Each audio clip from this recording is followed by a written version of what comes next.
Chilena, perdón. Alta comisionada Michelle Bachelet, qué gusto, qué alegría verla, la verdad. Mi nombre es Jordán Rodas Andrade, ya tuve el honor de conocerla en Ginebra, siempre usted tan amable, y pues soy presidente de la Federación Iberoamericana de Ombudsman, la FIO, que hay más de 100 defensores en toda esta región. Representamos 22 países y por eso para nosotros es motivo de gran satisfacción que usted nos haya abierto las puertas virtuales de su despacho para tener este diálogo tan importante en una época inesperada. Hace 6 meses no está nadie imaginando lo que nos iba a pasar y hemos seguido muy de cerca sus pronunciamientos que han sido valiosos en todo sentido, nos han servido como fundamento a muchos de nosotros para nuestro accionar día a día.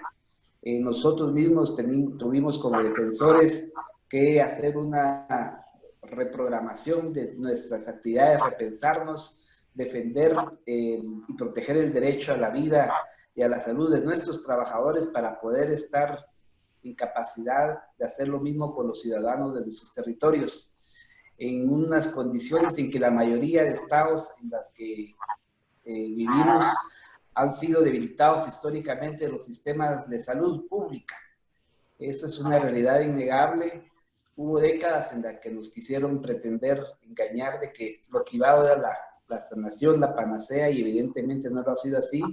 Esa precariedad ya ha hecho que la crisis sanitaria ya no sea solamente en ese sentido, sino una crisis humanitaria.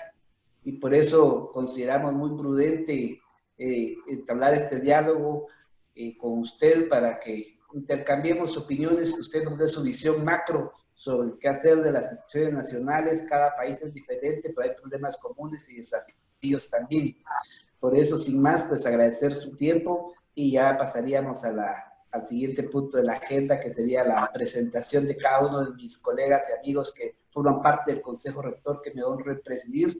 Aprovecho la oportunidad también, alta comisionada, para decirle que ya tuve el gusto de conocer virtualmente al nuevo representante suyo en Guatemala, Mica, que ya está por acá, y vamos a seguir trabajando como usted lo hemos hecho, muy bien de la mano.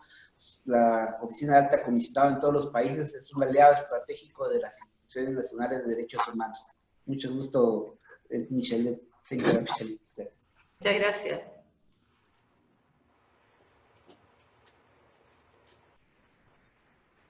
Si nos presentamos, compañeros, por favor. Sergio, por los cargos, vicepresidentes, por favor. Bueno, yo soy director ejecutivo del Instituto Nacional de Derechos Humanos, organización que fue fundada bajo el gobierno de la expresidenta Michelle Bachelet. Ahora te vemos, Sergio. Ahora sí, lo logré. Todavía no entiendo qué estaba pasando, pero lo logré. Eso es, yo no sé si se requiere más. Soy abogado, cientista político, doctor en filosofía, que hacía clase hasta el 28 de julio del año pasado. Y se me cayó encima el 18 de octubre y ahora a partir del 4 de marzo el COVID. Quiero decirles que tomé la peor decisión de mi vida asumiendo la dirección del instituto. No, para nada, pero ha sido duro. Gracias, Sergio. Bueno, buenos días con todos y con todas. Un especial saludo, Michelle Bachelet, alta comisionada de los derechos humanos. Realmente es un privilegio poder entablar esta reunión virtual con usted, con el equipo de la Federación Iberoamericana de Ombudsman. Soy el segundo vicepresidente por la región andina. Mi nombre es Freddy Carrión, defensor del pueblo del Ecuador. Y realmente, como digo, me place, es un privilegio poder conversar y plantear tantos temas necesarios para la región latinoamericana, para la región iberoamericana, en un contexto tan difícil, complicado a la vez, de que no solamente padecemos una crisis sanitaria, sino que lamentablemente se está derivando ya en una crisis humanitaria afectada básicamente por las vulneraciones a los derechos económicos, sociales y culturales. Así que este será un espacio fundamental, alta comisionada, para poder compartir y sobre todo sacar importantes conclusiones que necesita la región y el mundo entero. Muchísimas gracias.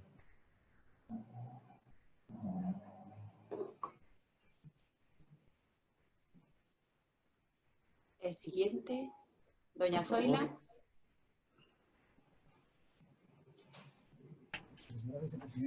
Sí, tengo mucha alegría.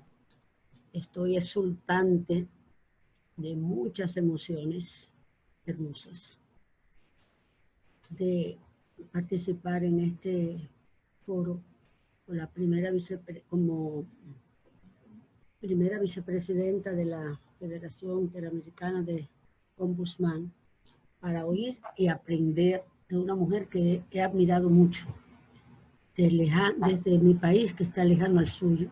He seguido su trayectoria. Vamos a prestar todo mucha atención a la doctora Bachelet, que tiene vastísima experiencia, ha vivido mucho, mucho en carne propia, lo mismo que nosotros hemos vivido en nuestro país, pero de ella aprenderemos hoy un poco más, o más. En el caso mío, aprenderé más. Gracias por su tiempo, gracias a quienes organizaron esta videoconferencia, donde todos saldremos nutridos. Bendiciones. Gracias, Zoila.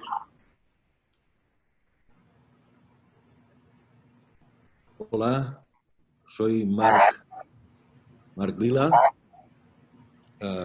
vicepresidente. ¿Se oye? ¿Se oye bien? No se oye bien. Se oye, lo que pasa es que hay como un eco. Es como un eco, ¿no? Sí. Yo no soy. En fin, voy a hablar así, voy a ver si lo solventamos. Encantado de participar, soy Marc Lila.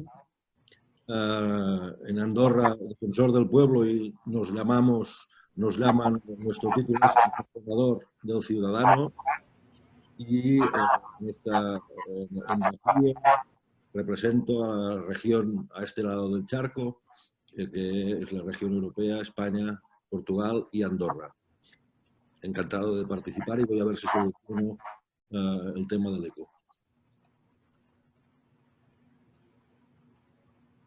Muy buenos días, muy buenas tardes, señora Bachelet, compañeras y compañeros del Consejo Rector de la FIO. Mi nombre es José Raúl Montero de Alba, Procurador de los Derechos Humanos del Estado de Guanajuato, y el cargo que ostento dentro de la Federación Iberoamericana del Ombudsperson, vicepresidente quinto, encargado de las responsables de los defensores locales y regionales. Es un gusto, como bien lo señalan mis antecesores. Gracias y muy agradecido. No se te oye, Jordán. Bueno, gracias, Raúl. Carmen, por favor, si fueras tan fina. Pues buenos días, buenas tardes, señora Bachelet, encantada de volverla a ver. Soy Carmen Comas, soy la secretaria técnica de la FIO, además soy la directora de Relaciones Internacionales del Defensor del Pueblo de España, y la veo con cierta frecuencia porque soy miembro también del Subcomité de Prevención de la Tortura del SPT de la ONU, y es un placer para mí estar aquí. Muchas gracias. Gracias.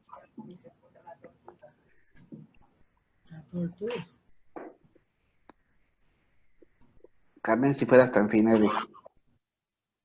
Muy bien, pues si estamos también, están asistiendo a la reunión, no en calidad de participantes, sino siendo testigos de esta reunión, que para nosotros es tan importante porque es la primera vez que la FIO se reúne con la alta comisionada, y esperemos que no sea la última.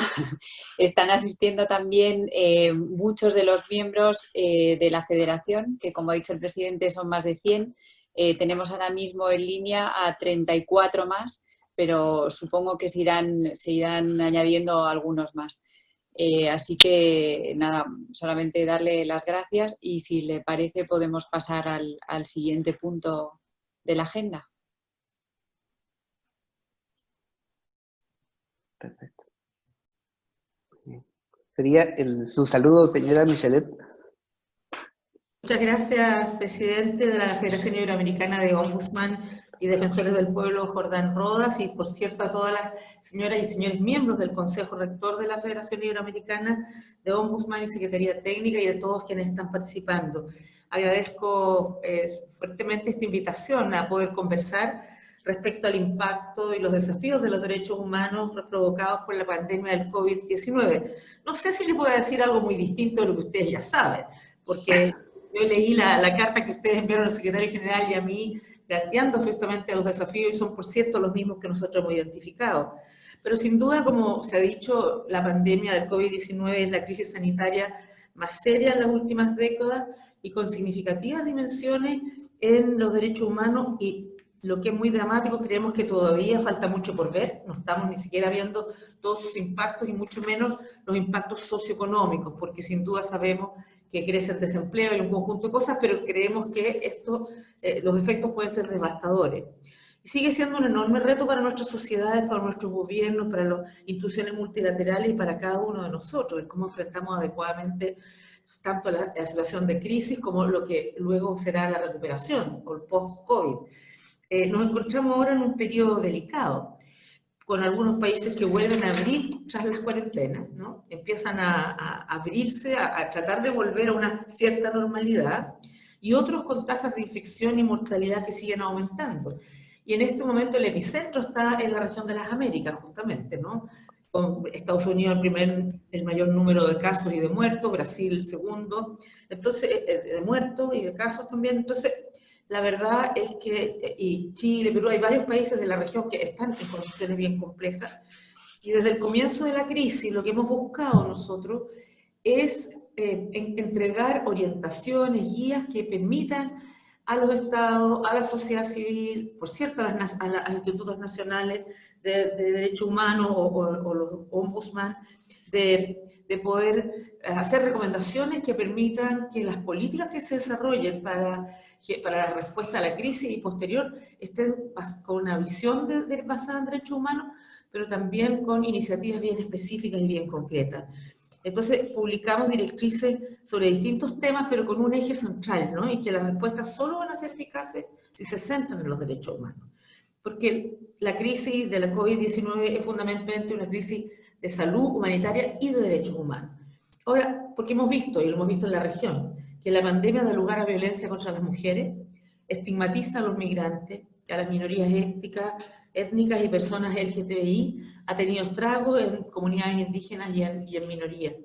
Ha desnudado algo que tal vez todos los que sentimos amor y pasión por los derechos humanos lo hemos sabido toda la vida, ¿no? Que es las profundas desigualdades que hay en nuestras sociedades, al interior de nuestra sociedad y entre los países, la inseguridad del mercado laboral, la falta de inversión, como decía usted, presidente, en salud pública y también en sistemas de protección social, y las barreras estructurales al acceso a alimentos, a agua. Yo leía la otra vez que creo que hay 31 millones de personas en la región que no tienen acceso a agua potable, a mal acceso a educación y a otros derechos. Entonces, el impacto general sobre las vidas de las personas y las economías es claramente catastrófico. Sin embargo, si bien es cierto, y lo decimos siempre, que el virus, ustedes saben que soy médico, entonces he tratado de entender también la lógica científica de esto para poder prever cómo va a evolucionar.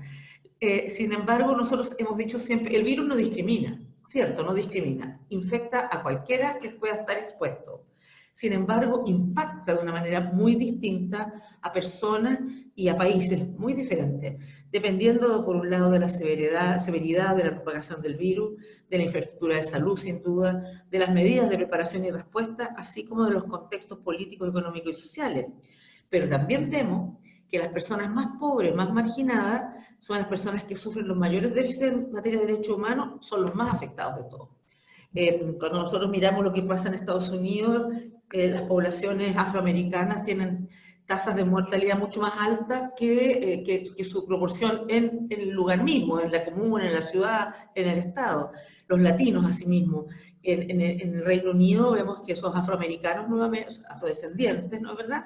Más los bangladeshis y los pakistaníes, los afrodescendientes tienen 3 veces más mortalidad que los blancos, y los pakistaníes y bangladeshis 2 veces más. Es un conjunto de factores que conocemos, algunos que todavía no conocemos, porque sabemos poco del virus. Pero efectivamente los impactos desiguales han revelado las enormes desigualdades sociales, económicas, la discriminación racial, la xenofobia, etc. Entonces tenemos dos deberes esenciales: superar la epidemia y reconstruirnos mejor.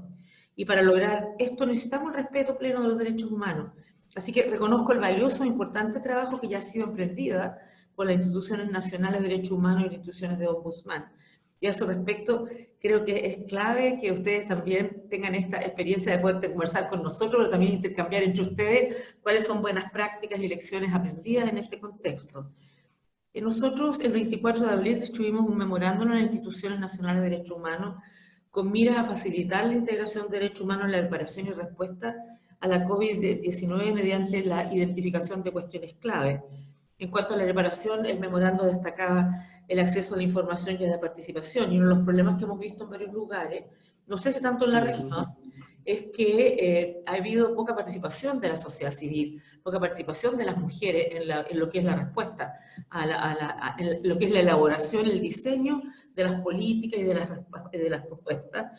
Y digo esto porque las mujeres es uno de los grupos que está afectado desproporcionadamente, de manera brutal, por distintos contenidos que podemos conversar más adelante. Entonces, tiene que tener un lente de género la respuesta tanto de la crisis como de la recuperación.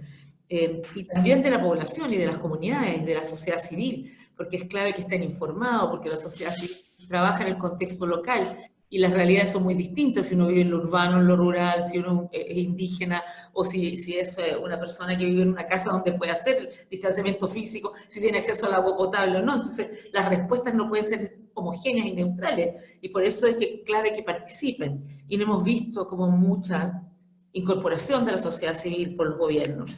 Invitábamos también a las instituciones a llevar a cabo análisis y seguimientos preliminares, señalar riesgos específicos de género y asegurarse que no dejar a nadie atrás, ¿no?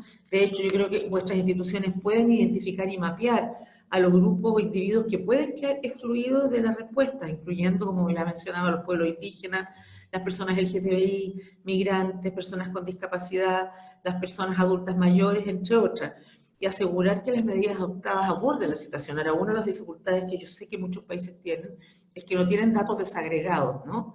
Y si lo tienen desagregado, no tienen datos en que... Porque lo que vemos además, que estos son los grupos más vulnerables, vemos una suma de factores. Por ejemplo, una mujer adulta mayor, que por ser adulta mayor muy probablemente no tuvo derecho a pensión o a esquema de protección social. Pero si además vive con algún grado de discapacidad, si además es indígena o afrodescendiente, es decir, cuando uno ve esta intersectorialidad que se da, cuando se suman factores que hacen que esos riesgos sean infinitamente mayores.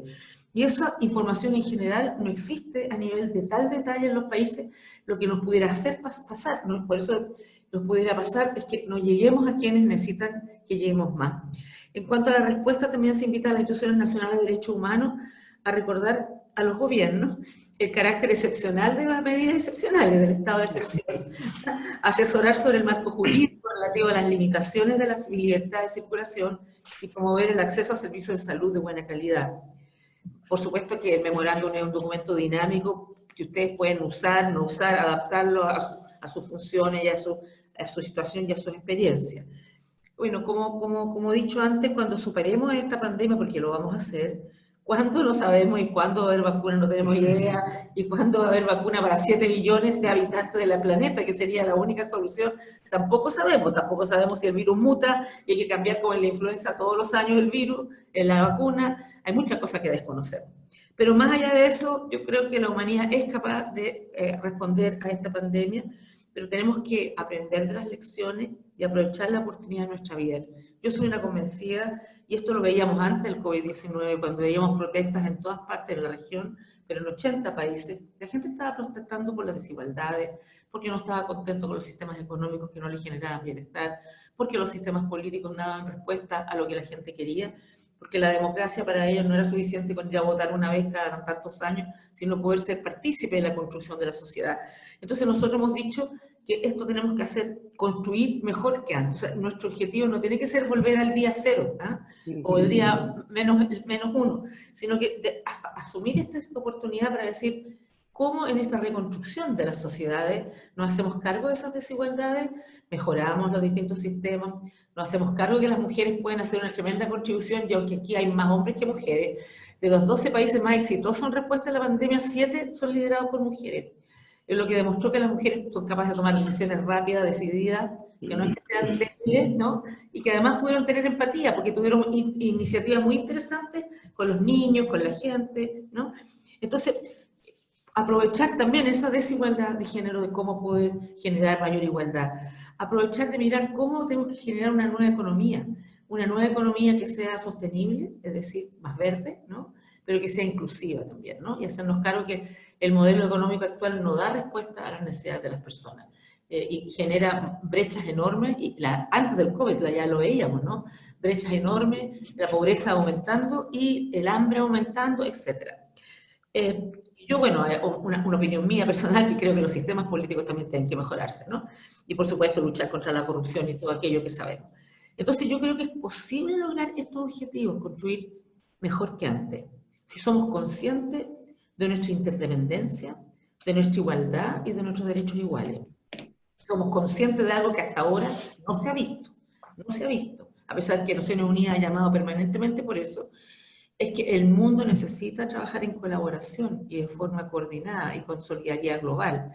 Y esta va a ser una decisión muy importante a la hora de las vacunas, porque si las vacunas se mueven a nivel de los mercados, la verdad es que hay países del mundo que no van a tener acceso mayoritario a vacunas. Y por eso que Naciones Unidas ha estado impulsando el que las vacunas sean consideradas ¿cómo se llama esto? Un producto público global, ¿no? Que tenga valor de público, para que todos puedan tener acceso. Y yo creo que esta es una crisis global que exige respuestas globales y que ha mostrado una vez más y con mucha claridad no solo la presencia de profundas desigualdades, sino del valor del multilateralismo. En el momento en que se ataca el multilateralismo, que se intenta dañar, la verdad es que así como hablábamos con el cambio climático es global y aquí nadie se salva por sí mismo, tenemos que tener respuestas comunes. Lo mismo pasa con esta pandemia y con muchas otras cosas. ¿Cuál es mi esperanza, si me permiten, antes de pasar a ustedes? Fíjense que antes del COVID-19, si ustedes me hubieran preguntado cualquier día, yo hubiera dicho, si la próxima semana hay que votar la Declaración Universal de Derechos Humanos como la que tenemos, no se aprueba. Era tal el grado, y probablemente ustedes lo han vivido en sus países, de, como diría yo, de renuencia, de falta de compromiso de muchos gobiernos con el tema de los derechos humanos. Ustedes no se imaginan lo difícil que era poner de repente en alguna declaración la palabra derechos humanos, la perspectiva de derechos humanos. Está muy polarizada esa discusión en el mundo hoy día. Pero yo tengo la esperanza que esta pandemia, con lo tremendo que ha sido y que va a ser, ojalá tuviera el efecto de las 2 guerras mundiales, que logró que la gente llegara a un cierto acuerdo de cuáles son, si yo diría, los mínimos civilizatorios que cada ser humano merece tener por el hecho de ser ser humano. Ojalá aprendamos de esas lecciones y aprendamos de que es importante la solidaridad, que es importante el respeto a los derechos humanos y que es importante que colaboremos entre todos. Y yo estoy segura que ustedes, como instituciones nacionales de derechos humanos y de Ombudsman, van a cumplir, están cumpliendo y van a seguir cumpliendo un rol crucial. Así que esperamos trabajar en conjunto, ¿no es verdad?, para lograr crear sociedades más justas, inclusivas y sostenibles. Muchas gracias. Muchas gracias, alta comisionada Michelle Bachelet. Ha sido muy ilustrativa su panorama, que abarca todos los aspectos que en nuestras regiones, los defensores del pueblo, procuradores, comisionados, pasamos día a día.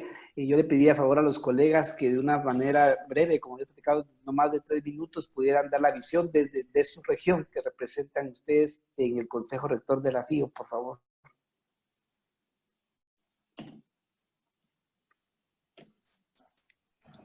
Pues empezamos por la vicepresidenta primera y vamos en orden. Por favor, Zoila. Buenas. Lo de mi país lo voy a separar de las acciones que tomó el defensor del pueblo. Nos mantuvimos adelante, mandándoles a través de un consejo que fue formado en el país para darle seguimiento a los asuntos del COVID, que empezaron con una fuerza tremenda con muchas personas, ninguno conocíamos nada. Era un desconcierto total. Pero el defensor del pueblo se enfocó y fue señalándole dentro de su conocimiento, a donde alcanzaba su conocimiento, medidas que habían que tomar en favor del pueblo, aunque pueblo somos todos. Nos opusimos a una disposición que multaba económicamente, le llevaban preso y multaban a los que violaban el toque de queda, el horario establecido. Yo entendía, o el defensor del pueblo entendía, que era mejor ponerlo a correr los del el Estadio Olímpico o cualquier otra medida que no fuera la económica, porque precisamente era la clase pobre, la marginada, la que salía a la calle y sale. Nada ni nadie lo ha podido detener. Esa es la verdad. Nuestros barrios es como si no estuviese ocurriendo nada. Le fuimos avisando que junto a la pandemia llegaban la época de la viruela, varicela, zika, chikungunya, dengue, la malaria, que ha resurgido con fuerza, y otras enfermedades, para que Salud Pública señalase una comisión que se encargase de estos aspectos. Las cárceles de mi país están abarrotadas, superpobladas, y señalamos que de contagiarse, si no se tomaban las medidas correspondientes dentro de lo que se pudiese, iba a haber un brote masivo.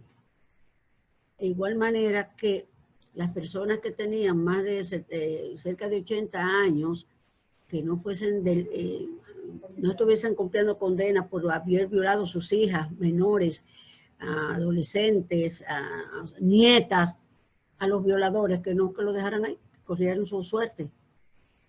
Pero el país, y muchas medidas, nosotros nos enfocamos. Recuérdense que yo le he señalado siempre que vengo de barrio y conozco las precariedades, que las comidas las repartiesen sin discrimen alguno de partidos políticos, a todos por igual, especialmente los más empobrecidos, y que Salud Pública acudiese con unos desinfectantes que tenía a los barrios marginados, especialmente donde hay letrinas que viven amontonados, que había que buscarle una solución. Y créanlo que a sectores donde no podía llegar la alimentación, el defensor del pueblo, y en este caso no voy a ser modesta, con propios recursos, porque nos señalaron que compra de mascarilla y insumos que no debíamos participar, pero con mis propios recursos propios. Yo amo al pueblo, yo vengo del pueblo, de las entrañas pobres del pueblo, y hicimos lo que pudimos.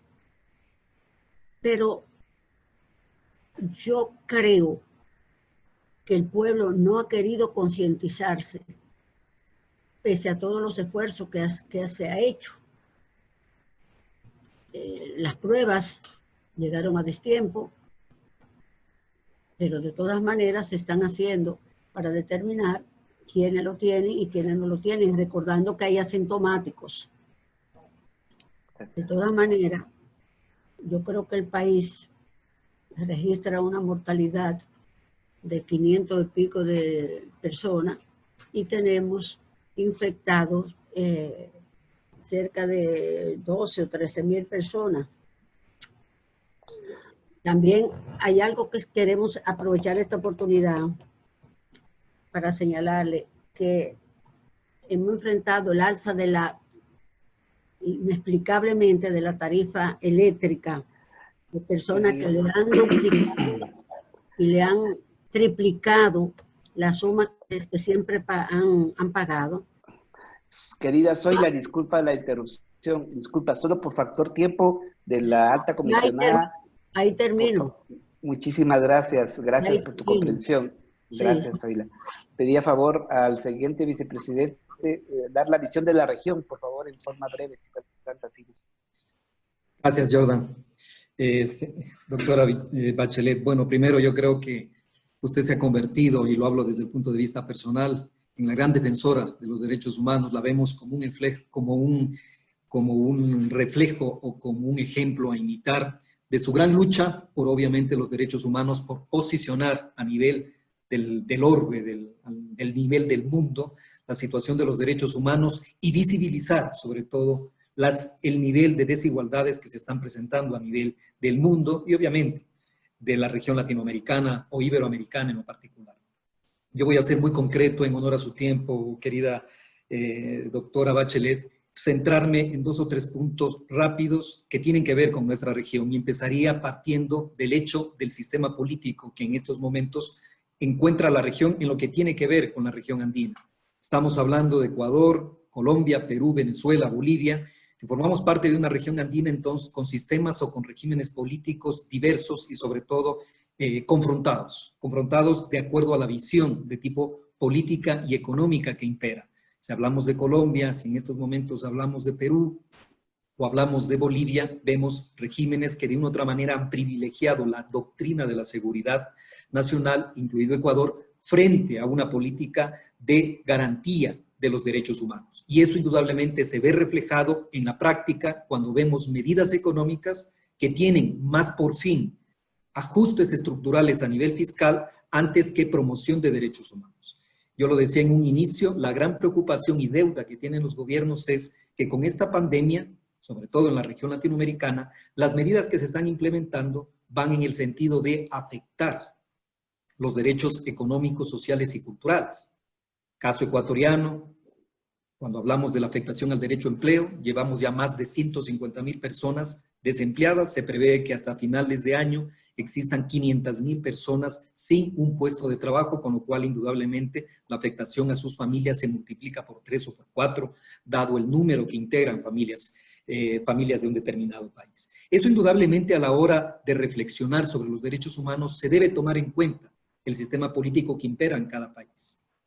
Porque hemos visto la contraposición entre Venezuela, Colombia, entre Venezuela, Ecuador, con Perú, y por el otro lado, regímenes que aducen o que están denunciados de la falta de legalidad o de constitucionalidad, como en el caso boliviano. De ahí derivaríamos en el segundo problema que se está presentando y que tiene que ver, como indicaba, en las medidas económicas. Si no protegemos a la economía, indudable que vamos a tener mayores restricciones al pueblo de los distintos países, en particular de la región andina, que se van a ver afectados con la falta de empleo, con la falta del acceso a la educación. Estamos viendo uno de los graves problemas es la educación virtual, cómo no llega indudablemente a todos, sino a un grupo, a un número muy reducido. No se diga con el derecho a la salud, Presidenta, y en eso usted tiene una gran experiencia por su profesión, pero por sobre todo haber liderado a Chile, siendo presidenta de la República de Chile, y donde ha hecho una gran tarea en posicionar y sobre todo garantizar los sistemas de salud, que en estos momentos se dieron cuenta todo el mundo lo importante, lo fundamental que es para garantizar uno de los derechos básicos, que además es derecho conexo del resto de derechos. Si no hay salud en la población, lamentablemente no habrá ningún tipo de desarrollo posible. Y creo que es una tarea fundamental de fortalecer los sistemas de salud en la región que nos permitan atender este tipo de pandemia, porque nos vamos a tener que acostumbrar, al menos por algunos meses, espero que no sean años, a convivir con una pandemia tan difícil, tan complicada, compleja y restrictiva, indudablemente, de los proyectos de vida de cada uno.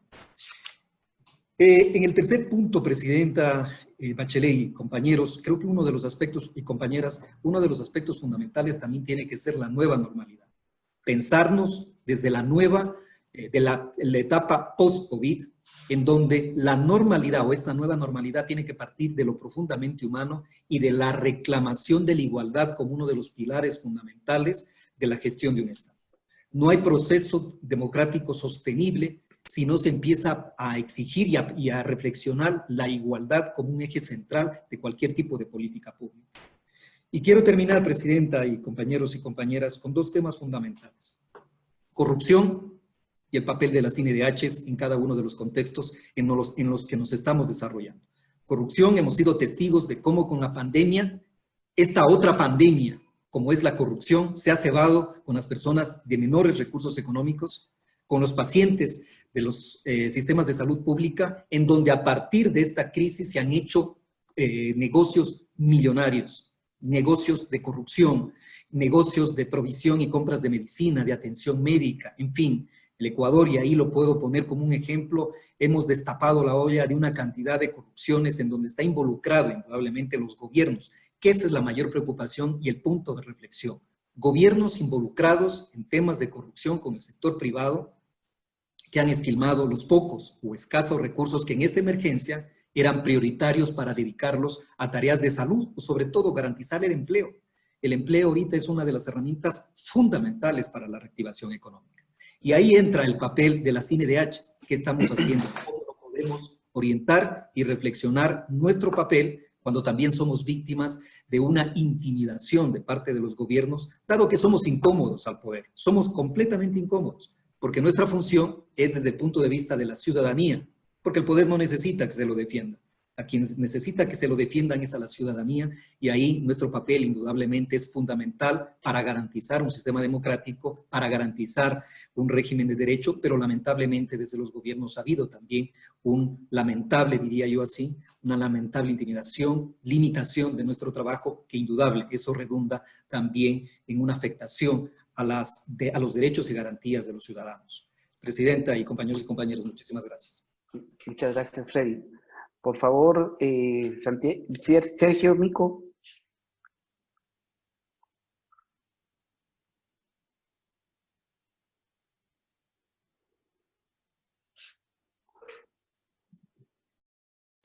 La crisis sanitaria, alta comisionada, se ha expresado 148.000 contagios y hasta ahora 2.475 personas muertas.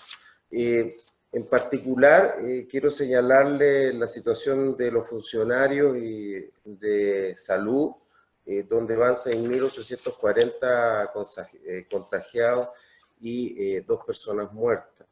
El temor nuestro es que la crisis sanitaria se transforme en una crisis socioeconómica. Hay proyecciones que llegan al 11% de cesantía en los próximos meses y que esta derive en una crisis de seguridad pública.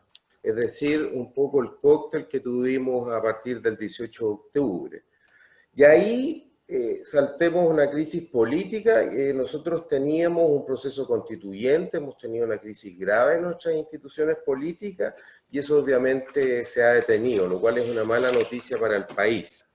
Ahora, en la crisis sanitaria nosotros nos hemos abocado obviamente en primera prioridad al derecho a la salud bajo el principio de igualdad y no discriminación.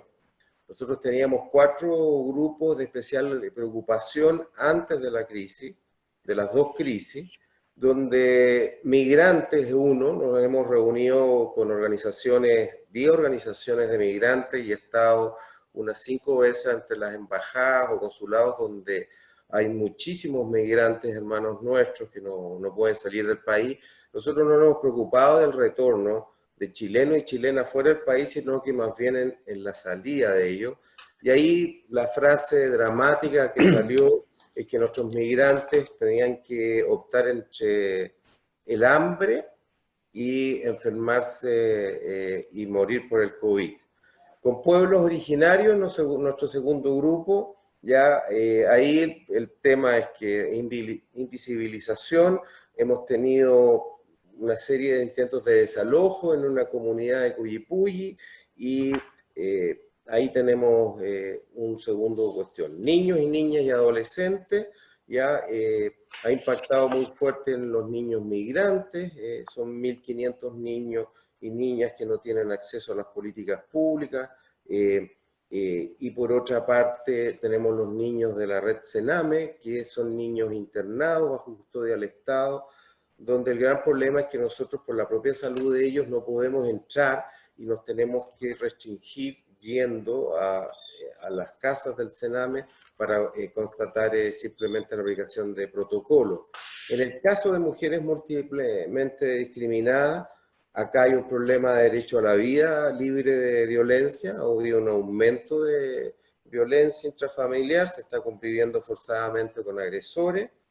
Educación, hay una inmensa mayoría de hogares con jefas de hogar y por lo tanto internet, acceso a internet, implementos de clases, el derecho al descanso, sin salas cunas, ahí hay un segundo gran problema. Tercero, en materia de salud sexual y reproductiva, salud mental sin duda alguna, relaciones sexuales con agresores y también sin acceso a métodos de planificación. En cuarto lugar, en materia de trabajo reproductivo, bueno, a la carga tradicional del trabajo doméstico, cuidado a los niños y de la tercera edad, que es muy fuerte, el cierre de la escuela ha significado también un problema grave. En materia de trabajo remunerado, bueno, teníamos ya una precarización, los sueldos de las mujeres son menores y esto ha impactado aún más hoy día. Particularmente, como le decía, las mujeres que trabajan en servicios de primera necesidad. Así que yo les diría que esos son nuestros objetivos. Internos entró con mucha fuerza, Zoila lo mencionó. Justamente ahí tenemos una población flotante, 120.000 personas que están muy, muy expuestas al COVID.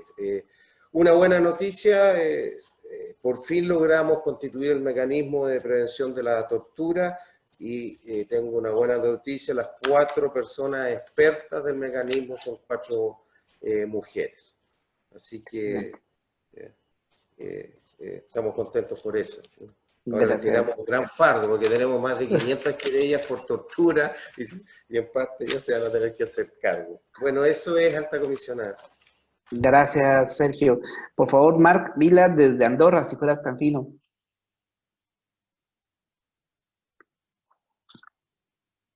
No se te escucha.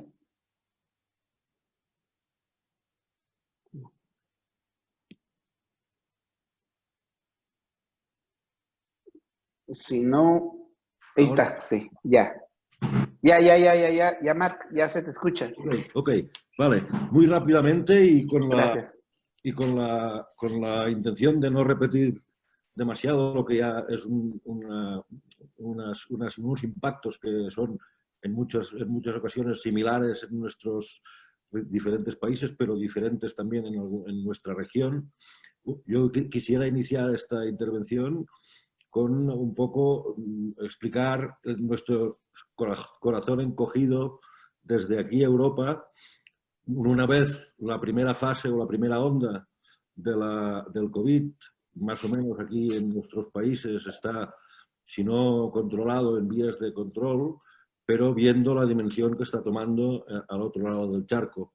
Con lo cual, yo creo que es una preocupación común en los 3 países que representamos esta región, nuestra solidaridad y nuestro deseo de que en vuestros países puedan salir del atolladero al máximo de bien posible. En segundo lugar, sí que quería decir que en general el funcionamiento del estado de emergencia en nuestros 3 países ha sido relativamente bueno, en el sentido de que ha habido una buena adhesión por parte de los ciudadanos a las instituciones gubernamentales, aun habiendo o sin haber estados de alarma.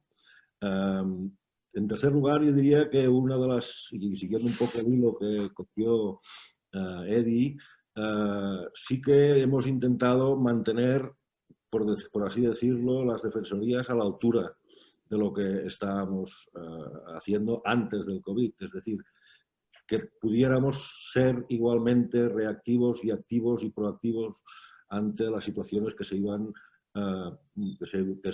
produciendo, ¿no?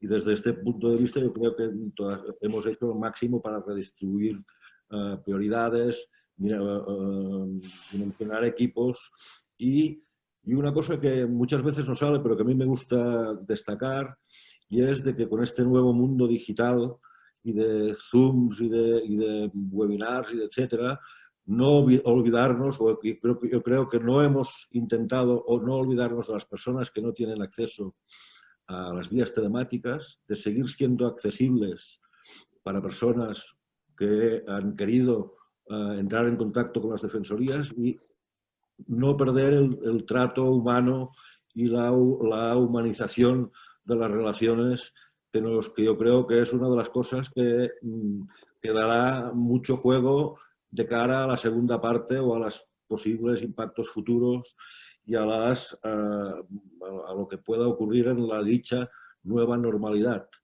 que en cualquier caso debería de tener muy en cuenta esta parte humana del enfoque respecto a nuestro trabajo, ¿no?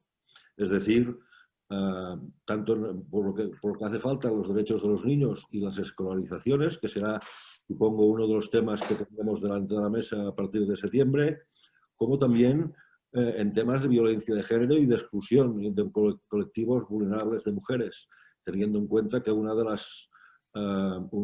los datos que hemos, yo creo, tenido todos también, supongo que también en la otra parte, en Latinoamérica, este repunte un poco preocupante de las violencias de género y todas las cuestiones relativas a estas cuestiones. Por lo tanto, no quiero alargarme mucho, pero yo creo que el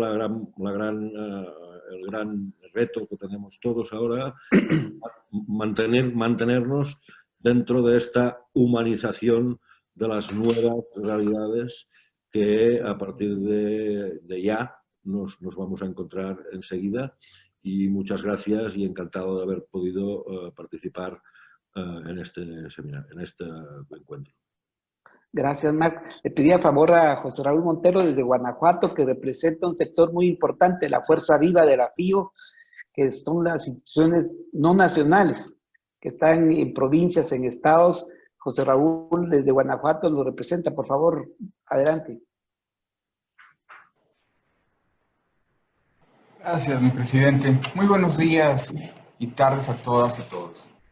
Agradezco sobremanera a la alta comisionada, doctora Michelle Bachelet, por el espacio brindado a la FIA y por compartir con nosotros su visión de los derechos humanos en el contexto de esta pandemia. Asimismo, reconozco el invaluable trabajo de nuestro presidente Augusto Jordán Rodas Andrade para lograr este encuentro en ambas instituciones. En este breve espacio me permitiré realizar algunas consideraciones sobre las preocupaciones y desafíos que presentan para los derechos humanos la pandemia del COVID-19, principalmente de las perspectivas regional, local y provincial de las defensorías de Iberoamérica. Con base en este contexto, es que me permito señalar algunas de las principales preocupaciones del sistema de protección no jurisdiccional de los derechos humanos, que han motivado la realización de diversas actividades de monitoreo sobre el cumplimiento y respeto de la dignidad humana. En este orden de ideas, el objetivo que se ha buscado con estas tareas que realizamos es que esta crisis epidemiológica, social y económica no se vuelva una crisis en materia de derechos humanos.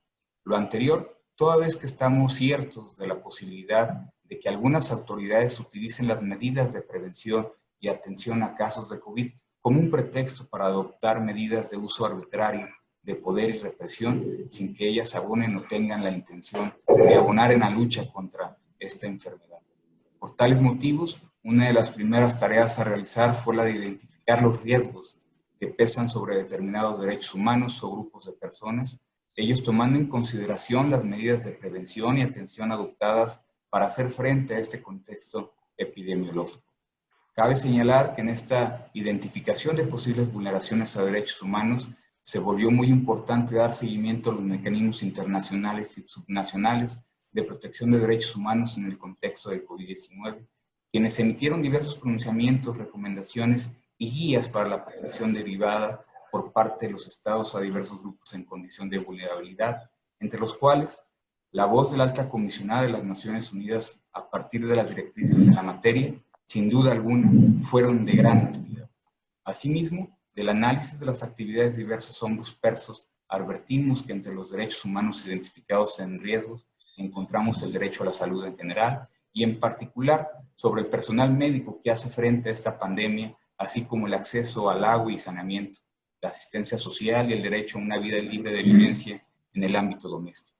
Del mismo modo, se extiende que seres humanos en mayor riesgo son las mujeres, con aumento de casos de violencia doméstica, las personas adultas mayores, personas con discapacidad, la privación de la libertad expuesta a transmisiones debido a las condiciones de salubridad y hacinamiento, niñas y adolescentes, sobre todo aquellas institucionalizados, y pueblos y comunidades indígenas, así como las personas migrantes que merecen mención especial por las condiciones estructurales de discriminación que le impide el acceso a una diversidad de derechos como la atención médica, asistencia social, representación laboral y acceso a vivienda digna.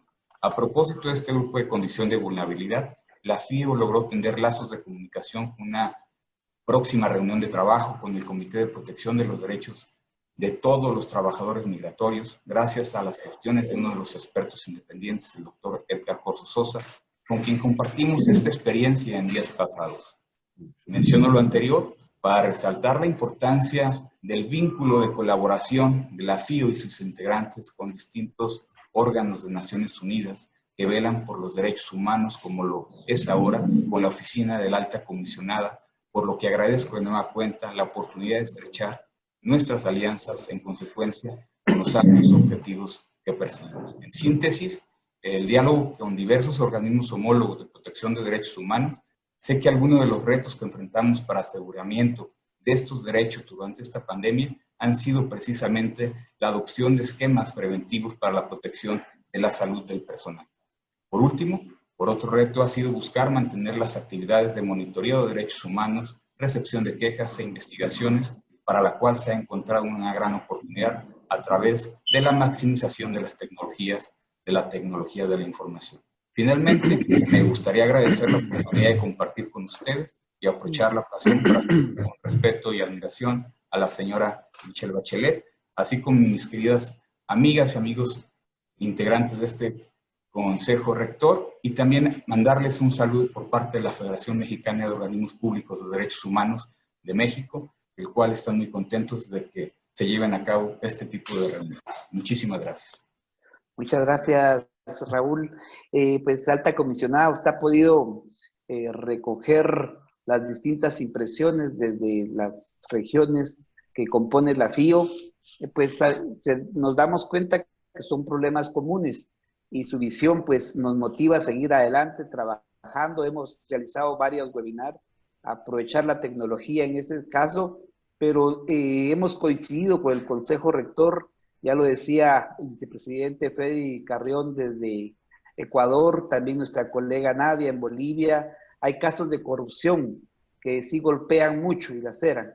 Quisiéramos pedirle que considerara la posibilidad de establecer una relatoría de derechos humanos y corrupción. Eso sería muy importante para nosotros porque se evidencia que a más corrupción, menos derechos humanos. Y sería importante tener ese órgano permanente, si usted lo considera prudente y viable, que lo analizara, porque realmente es indignante cuando los funcionarios públicos hacen un perverso uso del poder que ejercen en contra de los habitantes de nuestros territorios. Pero me gustaría tener una apreciación de las intervenciones de los colegas que han antecedido a mi persona. Por favor, doctora Bachelet. Bueno, muchas gracias. Lamentablemente todo lo que ustedes me han compartido son los problemas que vemos en muchas partes, ¿no? Y sin duda en nuestra región en particular, que ha sido descrita ya hace mucho tiempo como la región más desigual del planeta, ¿no? Entonces, donde el COVID lo que ha hecho es desnudar esas desigualdades, pero además exacerbarlas. Y por lo tanto, y eso se expresa en ausencia de derechos humanos garantizados para todos. Creo que otro elemento, yo decía antes que se había demostrado la necesidad de instituciones multilaterales, y yo creo que eso es clave y ojalá podamos seguir empujando en esta dirección, porque los problemas que enfrentamos, y tomamos el COVID con el cambio climático, con las migraciones y con un conjunto de temas, la verdad es que el impacto sobre la vida de las personas y sobre sus derechos es muy grande. El otro tema que yo creo que ha surgido con mucha fuerza, aunque a veces en condiciones de precariedad, es el rol del Estado, porque el Estado es el que ha seguido cumpliendo el rol de asegurar la salud pública, pero también el tema del acceso a todo tipo de instancias necesarias, desde los test, a ventiladores, al equipo médico. Y ahí una mención, y yo comparto fuertemente lo que decía Marx, en esta reconstruirnos mejor, que lo clave tiene que ser el concepto de humanización, lo decía Freddy también, el de igualdad, ¿no es verdad? Y por eso que yo hablaba de una economía inclusiva y sostenible. Y lo decía también porque todas las últimas enfermedades emergentes, el 70% de las enfermedades emergentes son zoonosis, es decir, transmitidas de animales a seres humanos. Entonces, porque con respecto a la naturaleza no estamos respetando la biodiversidad. Y lo vemos con el SARS, lo vemos con el MERS, que fue de los camellos, ¿no?, en el Medio Oriente, lo vimos con el ébola, y lo vemos ahora con COVID-19, que fue transmitido de animales y animales salvajes a personas.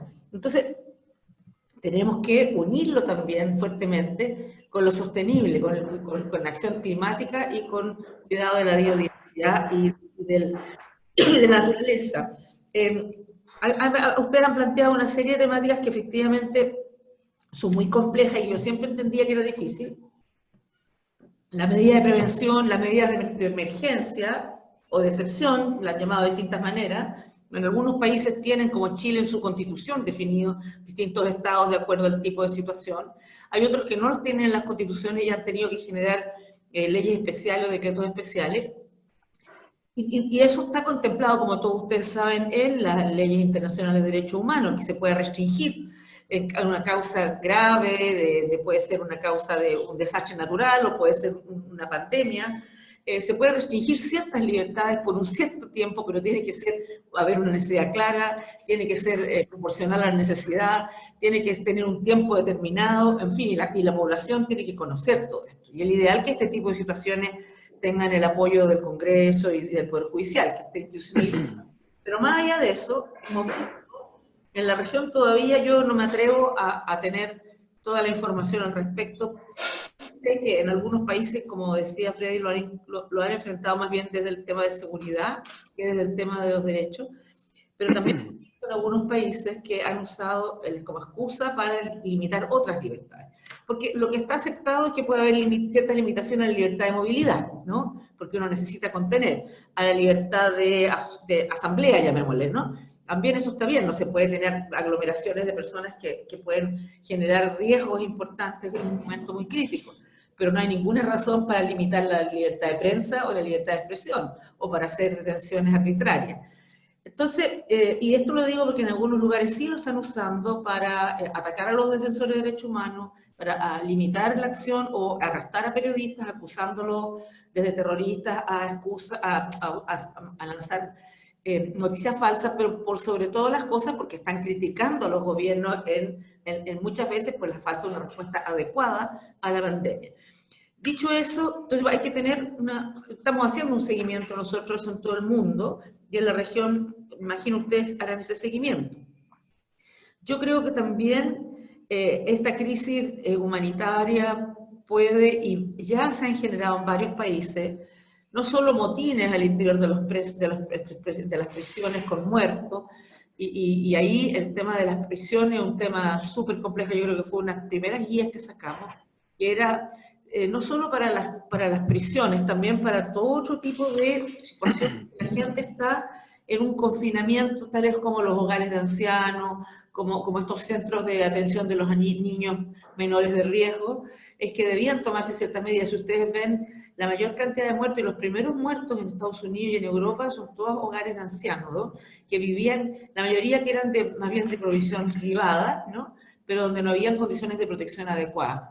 Y también, bueno, la cantidad de personal médico infectado y varios muertos en distintos países, también por la falta de protección adecuada, y ese es un tema, y además se une con que en la mayoría de los países, y en nuestra región en particular, la gran mayoría, del 70% son mujeres, y el 80% de las enfermeras son mujeres en la región, entonces se suman un conjunto de factores ahí. Pero junto con eso, en la medida que los gobiernos no están siendo capaces de responder a la pandemia, y que haya un alza número de muertos, que haya, todos sabemos, y CEPAL ha calculado que la región para el año 2020 va a tener una contracción de 5,3% del Producto Interno Bruto, que va a haber un incremento fuertísimo de pobreza, que va a haber un incremento de desempleo enorme, y que además va a haber una concentración de la riqueza importante porque los más poderosos van a poder mantenerse mejor. Sí, también porque en muchos países están desviando recursos desde el otro programa, y mencionaba la malaria. En muchas partes les han quitado los tratamientos a malaria, VIH, tuberculosis y probablemente a otros, y por lo tanto el riesgo de que el COVID vaya pasando, pero que la gente vaya a morir por estas otras enfermedades es bastante alto y es una preocupación que tenemos. Y por otro lado también en algunas partes ha sido usado como excusa para cerrar centros de salud sexual y reproductiva, con lo cual se calcula que va a haber un incremento de embarazos no deseados en niños, sobre todo, importante. Además, en muchos lugares con las restricciones no ha habido suficiente, para mucha gente de zonas más rurales o más alejadas, han tenido dificultades para llegar a los hospitales a parir. Y entonces también estimamos que puede haber un incremento de la mortalidad materna y neonatal. Entonces, efectivamente, es importante ir mirando todos estos elementos, entendiendo que, claro, el COVID requiere muchos recursos, de cómo no se dejan de lado otros temas que son súper graves y que pueden tener otros efectos secundarios. Sin duda que, y yo creo que ya han aparecido protestas por hambre, por falta de respuestas rápidas, y yo me temo que si esto continúa, y después en la medida que empieza a bajar un poquito el pic de los casos, esto se va a generar, o porque son tensiones que existían de antes. Acuérdense que en la región el año pasado hubo muchos, no solo en Chile, en Ecuador y en otros lugares, y además por las tensiones que va a significar que no solo los más pobres se van a ver vulnerados, sin duda, pero además la clase media va a ser fuertemente afectada por el desempleo. Y porque muchas veces las políticas públicas piensan mucho más en los más pobres que en la clase media. Entonces vamos a tener otro foco que puede ser muy complejo también desde el punto de vista de político. Sin duda que los migrantes están en una de las situaciones más complejas, muchos en las calles, frente a las embajadas, algunos en la frontera sin pudiendo salir. Y nosotros, yo conversando con el presidente Piñera, que me tocó conversar la otra vez, yo le decía, esto no puede ser un tratamiento bilateral. Usted no puede llamar a Bolivia para los bolivianos, a Perú para los peruanos, a los venezolanos, Venezuela, porque aquí se requieren de políticas coordinadas, porque si no se coordinan ciertas respuestas, la verdad es que no vamos a lograr tener efecto. No es fácil, yo sé que no es fácil, pero vamos a seguir teniendo personas, no sé cómo está Centroamérica, pero en el sur están empezando los fríos, ¿no es verdad? Entonces están los riesgos, como decían, del hambre o de la muerte por COVID o por otras patologías como la influenza que ahora va a partir. En términos digitales, efectivamente, hemos visto la desigualdad una vez más en el acceso a lo digital, que hace que los niños más pobres están perdiendo el acceso a la educación. Y en algunas otras pandemias se ha visto que muchas veces no lo recuperan jamás, no vuelven al colegio porque los padres los hacen ir a trabajar porque no tienen ingresos. El que la gente no cumpla las medidas de prevención, hay muchos factores. Puede haber falta de entendimiento, no creer porque no hay confianza en las autoridades gubernamentales, pero también yo creo que en nuestra región, como en otros países, en otras regiones del mundo, el trabajo del día a día, que tiene un trabajo informal y que si no es capaz de poder llevar adelante no tiene ninguna posibilidad. Y además sus casitas son chiquititas, precarias, viven en familias enormes, no hay ninguna posibilidad de hacer distanciamiento social. Entonces, la verdad es que yo siempre imaginé que esto iba a pasar, que mucha gente no iba a respetar, distinto de aquella gente como mi país que hace fiesta, eso es otra cosa. Pero gente que sale a tratar de vender algo en la calle, bueno, es lamentable y no debiera ser así. Pero esas son las personas que tienen que ser apoyadas para que no se enfermen. Porque lo que hemos visto también es que los que se han enfermado más fuertemente en los países desarrollados era la gente de primera línea, o sea, los trabajadores esenciales. Los trabajadores esenciales no son solo los de salud, también son la gente que limpia las calles, ¿no es verdad? La gente que maneja el transporte público y todo eso. La violencia de género ha crecido fuertemente. En toda la región, tengo datos, en algunos países 30% denuncia, 30%, en otros 70%, pero también hay buenas prácticas que se pueden aprender. Hay países que han definido que lo mismo con el derecho sexual y reproductivo, la salud sexual y reproductiva, que esos son y los de atención de víctimas de violencia, que son centros esenciales y por lo tanto han continuado abiertos. En otros lugares se han fortalecido las líneas especiales, estas hotlines, para que las personas puedan denunciar. Y en otros países, como las personas están con el abusador al lado, lo que han generado son códigos especiales, como por ejemplo, la mujer va a la farmacia, como se permite ir a la farmacia, y tiene un código especial que dice estoy en riesgo, y esa farmacia tiene un sistema para avisarle al policía para que puedan ir a rescatarla. Hay países donde han estado desarrollando, por ejemplo, han contratado hoteles que están vacíos porque el turismo es uno de los factores de los lugares más, para poder tener ahí a mujeres y sus niños para evitar que puedan ser asesinadas. O sea, hay mucha práctica en el mundo de cosas interesantes. Así como hay cosas que nos preocupan, también hay buenas prácticas. Y yo desde que llegué a esta oficina he pedido que no fuera solo derechos políticos y civiles, sino también todos los derechos económicos, sociales y culturales, y que también fuera, y que también nos hiciéramos cargo de otras nuevas problemas como la tecnología, la inteligencia artificial y los derechos humanos, y por supuesto el cambio climático, los derechos humanos. Entonces, yo creo que, y lo otro que es importante, y escuchando al emisor de Guanajuato, es que yo creo que mucho de esto tiene que hacerse desde el territorio, ¿no? Desde la comunidad, por las especificidades que tiene la respuesta. Y finalmente, yo creo que si uno ve lo que partió pasando en Estados Unidos con el asesinato de George Floyd, pero luego con este crecimiento de no aceptación del racismo, la discriminación racial, la xenofobia, etcétera. Yo creo que estamos en la década de los afrodescendientes. Está la declaración de Durban, ¿no es verdad?, contra la discriminación y el racismo. Y yo creo que es una oportunidad. Ojalá que también en esto pueda ser una oportunidad para terminar con esta tremenda lacra que es el racismo y la discriminación étnica por ser pueblo indígena o por ser migrante, y la xenofobia, o ser anti-musulmano, anti-judío, etc. Es una tremenda oportunidad y uno ve que es una corriente que no sé hasta dónde va a llegar. Una última cosa, que tal vez no es para terminar, pero lo voy a decir igual. Algunos de ustedes decían, no sabemos cuánto va a durar esto. Nadie sabe cuánto va a durar, pero todos suponemos que al menos un par de años. Que mientras el norte se recupere, el sur está partiendo. Y el virus sigue en la población, y los porcentajes de personas infectadas son entre el 1 y máximo 5%. Quiere decir que hay un 95% susceptible, ¿no? Y por lo tanto, yo creo que tenemos que prepararnos para largo. Ojalá que sea, o sea, yo siempre he pensado en la vida, uno tiene que esperar lo mejor, pero prepararse para lo peor, ¿no? Y por lo tanto, yo creo que trabajar para lo mejor, digamos, pero prepararse para lo peor. Y yo creo que esto nos va a acompañar por rato, porque como decía, la única solución con este virus es una vacuna, pero para que lleguemos a los 7 y más billones de habitantes del planeta va a tomar un tiempito. Y yo creo que hay un grupo de países que ha estado haciendo un llamado, y yo con Costa Rica, Tedros y otros, de que haya acceso a medicina, acceso a tecnología, acceso a equipamiento médico como un elemento fundamental. Creo que de ahí, del dicho al hecho, va a haber un buen trecho, porque hay muchos intereses económicos que efectivamente quieren hacer uso de esta pandemia para su propio pecunio. Entonces, yo creo que, y esto no lo digo para dar un toque de pesimismo, sino para dar un toque de realismo, y yo sé que ustedes pueden trabajar muy fuertemente, aunque sé que muchas veces están bajo ataque en sus propios países por la labor que cumplen, pero en esto cuenten con nosotros en todo lo que podamos apoyar, colaborar, incluso, a ver, ¿cómo decirlo?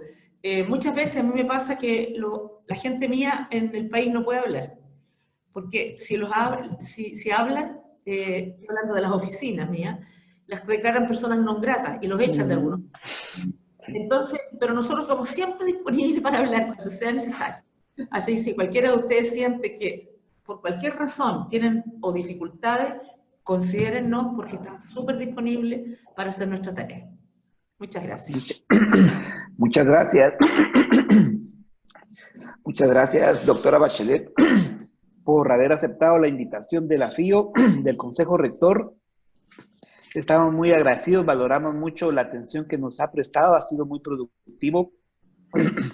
Nuestro compromiso es hacerle llegar también las resoluciones que hemos sacado después de 7 webinars que hemos llevado a cabo en esta época del COVID. para que usted las tenga en cuenta también. Y también pedirle que por favor impulse al grupo de la defensa del idioma español para motivar la participación de los hispanos parlantes en los espacios de Naciones Unidas. Va a ser muy importante. Y desde ya, con todo cariño y respeto, le invitamos para el próximo Congreso de la FIO, es si nos deja el COVID, ¿verdad? Que estaba programado para noviembre en Guatemala, pero se va a reprogramar, y oportunamente sería un alto honor tenerla con nosotros, dada la identificación plena que sentimos con usted. Como bien decían varios de nuestros compañeros y colegas, soy la dominicana, pero es un sentimiento común, la admiramos, la respetamos, y es usted un estandarte de los derechos humanos. Créanos que hay muchas inquietudes que por factor de su tiempo no podemos dar a conocer, pero sí es importante establecer un vínculo directo, permanente entre FIO y la oficina que usted dirige tan dignamente. Le dejo esa inquietud, alta comisionada, y reciba un fuerte abrazo y agradecimiento de todos nosotros, de las instituciones nacionales y no nacionales que defendemos los derechos humanos, y lo seguiremos haciendo hoy con más fuerza que nunca, después de la gran motivación que fue para nosotros esta plática, doctora Bachelet. Encantada, presidente, de que podamos hacer algún sistema. Bueno, Naciones Unidas es re burocrática y hay que firmar un memorándum de entendimiento, pero igual podemos hacerlo, trabajar eso, pero si no, igual cooperar fuertemente. Nosotros tenemos dos oficinas regionales para oficinas de país, tenemos una oficina regional en Panamá y otra en Santiago, pero tenemos en Guatemala, en Honduras, en México y en Colombia también oficinas. Así que es muy posible, trabajemos en esto. Y yo tengo una duda, pero tengo la impresión que existe un relator especial para la corrupción. Existe, pero voy a consultar y les cuento. Va, perfecto, doctora. Un fuerte abrazo. Muchas gracias. Un fuerte abrazo a todos ustedes. Gracias. Gracias, presidente. Gracias. Adiós. Muy amable. Gracias.